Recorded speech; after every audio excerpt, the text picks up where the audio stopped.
The sound of roaring engines filled the air as a group of bikers sped down the highway, their laughter echoing as they approached a parked truck by the roadside.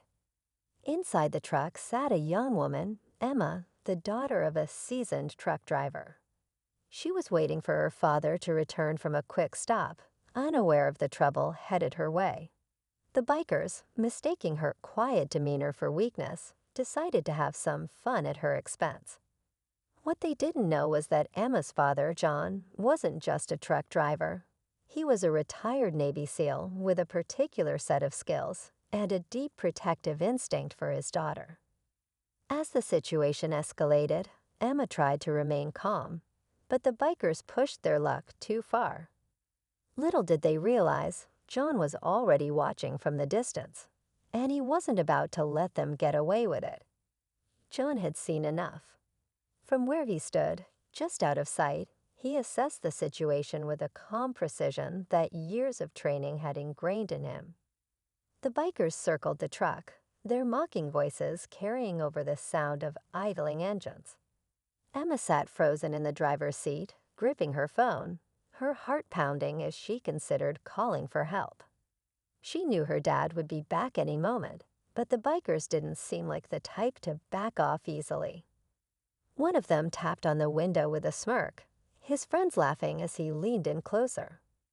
Emma tried to appear unfazed, but inside she was growing more anxious by the second. John's mind raced as he moved closer, taking in every detail. These men thought they had the upper hand, but they had no idea who they were dealing with, or how far a father would go to protect his daughter. As one of the bikers pressed his hand against the truck window, Emma's nerves sharpened into determination. She glanced toward the small diner her father had walked into, hoping he'd emerge soon. Meanwhile, the group outside grew bolder, their laughter turning into taunts. They weren't just testing her patience. They were testing their luck. Inside the diner, John finished paying for his coffee, his sharp instincts already alerting him that something wasn't right. He stepped outside and immediately spotted the commotion. For a split second, his heart clenched seeing Emma surrounded, but his years of discipline quickly kicked in. His footsteps were steady and deliberate as he approached, every movement calculated. Back at the truck, Emma made eye contact with one of the bikers and spoke firmly, "You need to leave." Now, the biker just chuckled, unaware of the imposing figure walking toward them. John was closer now, his presence radiating an authority that would soon change everything. The leader of the bikers, a tall man with a leather jacket covered in patches, stepped closer to Emma's door. "You seem brave," he sneered, tapping the window harder. "But I bet that's just for show." The others laughed, feeding off the tension. Emma kept her eyes locked on him, refusing to give them the satisfaction of seeing her falter, even as her pulse raced. John's shadow stretched across the pavement as he finally stepped into view. His calm voice cut through the noise like a knife. "Is there a problem here?" The laughter stopped, and the bikers turned to face him, their amusement quickly fading at the sight of his cold, steady gaze. The leader sized him up, clearly unimpressed. "Who's asking?" he said, his bravado barely masking a flicker of unease. John took another step forward, his stance unshakable. "Her father," he replied, his tone low but filled with unmistakable authority. The air grew heavy, and everyone could feel it. Something was about to happen. The leader of the bikers smirked, stepping closer to John. "Her father, well, maybe you should have taught her some manners." The others chuckled nervously, sensing a shift in the air. John didn't flinch, his gaze steady as he scanned each of them, reading their body language like a book. He noticed something. One of the bikers, a younger man near the back, looked uneasy, glancing between the leader and John as if torn. Then, without warning, the leader reached out and grabbed Emma's door handle, yanking it open. Emma gasped, but before anyone could react, John moved. In a flash, he was between Emma and the biker, his hand gripping the man's wrist with a strength that froze everyone in place.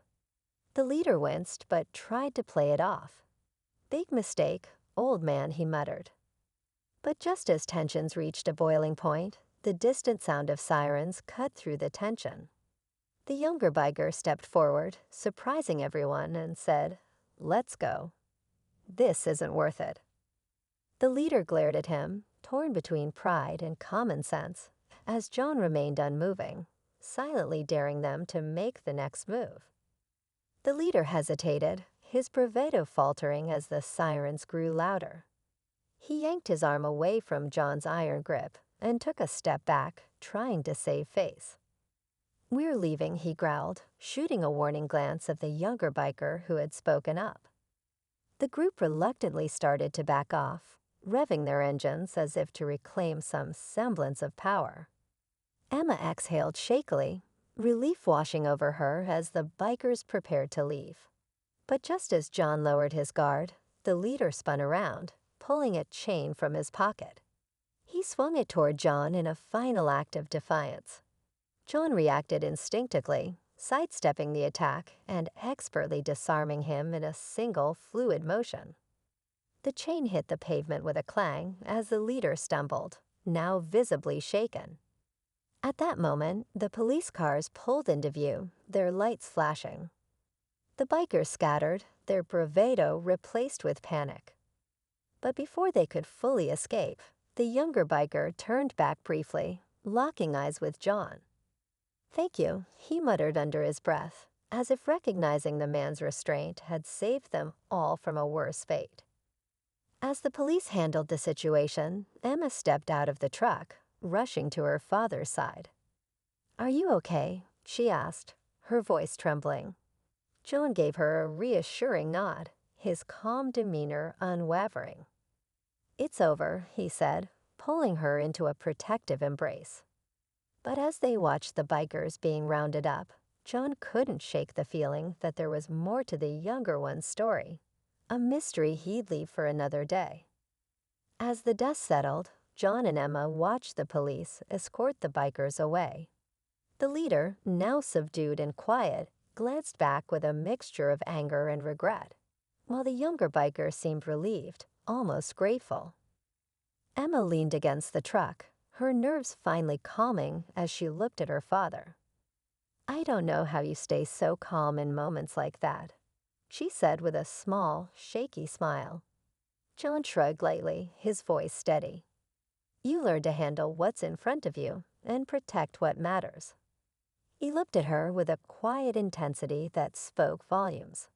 "That's all I did today." As they climbed back into the truck and drove off, the sun began to set, casting a golden glow over the highway. Emma felt a renewed sense of safety. Knowing her father's strength wasn't just physical. It was in his unwavering love and quiet courage.